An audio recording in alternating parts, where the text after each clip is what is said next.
Hey, what is up guys? It is Card Shuffler 99 here, and today I'm going to show you guys a pretty cool prediction trick that I believe I made up myself. I mean, I haven't seen anybody do this. I think it is my routine, so I'm going to teach it to you guys. Don't forget to subscribe to the channel if you aren't already subscribed for more great content.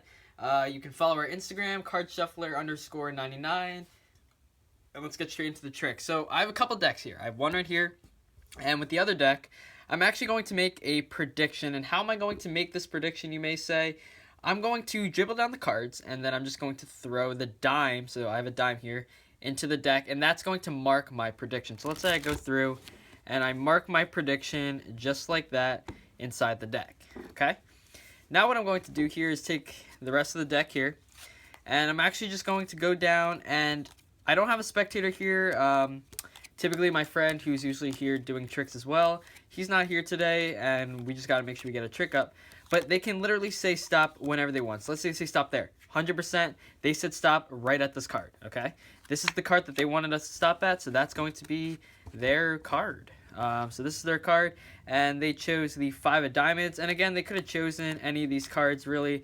It doesn't matter which card they would have chosen or stopped at. So in this case, they got the 5 of diamonds. Let's go through. I made a prediction in the beginning, and you can see that's where the dime stopped. Let's take a look here. The dime actually predicted the 5 of diamonds.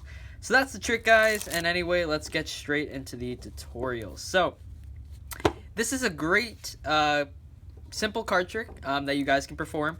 And it only involves just a couple things, and it uses a deck. Now, most prediction tricks, really what they are, it's just forcing a card and then revealing the card in a great way. We're going to have 2 videos coming out very soon that I think you guys are going to like.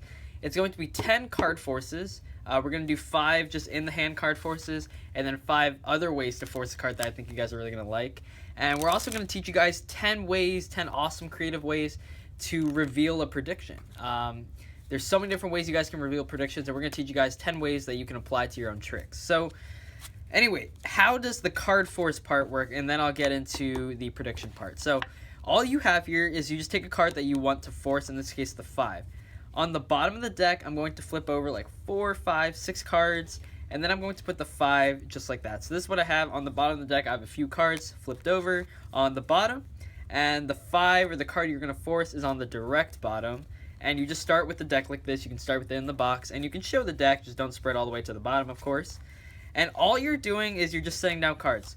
They can say stop whenever they want. This is completely free, and this is just a really creative force. It's a very old force. It's a classic force. So you go through, let's say they say stop right there. The minute they say stop, you're going to make a hand motion, and it's going to be a big hand motion, and as you do that, you're just flipping over the deck, okay? So you're here, I go out, and I flip the deck over, and of course you're not doing it right in front of their face. You're going to go up and like come back down and just say, you stop me at this card. And all I did was I just flipped it over, so now I have this, right? And you say, you stop me at this card, you set it down, you can say this is the card you stop me at, and it's going to be the 5, right? The reason I have more cards flipped over here is because I'm allowed to now go, you could have picked any of these cards, and that actually makes the trick look a lot better. Now, of course, you don't want to go beyond those cards because you have the rest of that. But, of course, you can do a bunch of different things to make this look cooler. But that's just a great way to force the card. So you can really use any card force you want for this. I just think that's a really creative card force. Now it comes to revealing a prediction. And I thought this dime idea would be pretty cool. I'm not sure if this is really a thing, but it's going to take a little bit of practice. What you're going to do is you're going to take the 5, or the card you're forcing, put it on the top, and you're going to cut a small portion of cards. The reason the smaller portion of cards is because you're doing a dribble force.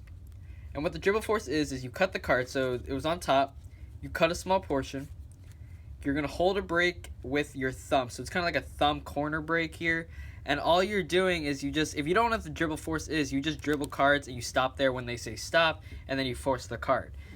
What I'm doing here is I'm doing the same concept, except when it gets to the break, instead of stopping, I just throw the card or the coin in, and then I continue cutting or dribbling the cards. and that's how you can force the 5. Now, it does take some practice. I will warn you guys, the timing is difficult. The reason I say take a small portion of cards, just like that, the reason I say use a small portion is because there's a depending how fast you're dribbling, you'll know how many cards until you have to throw it in. You should know. Now, I don't think I timed that one very well. Oh, I did. Okay. But the minute you take a bunch of cards and you want to dribble it as fast as you can, you know, to the point where you can still accurately force the 5. But, you know, if you're going like this, it's hard to time when you get to the break because you've gone through so many cards. You know, the more cards you have to go through, the longer it takes, and then, you know, the timing becomes harder. When you only have to dribble a small amount of cards to get to it, you know you're ready. You have to throw this in really quickly.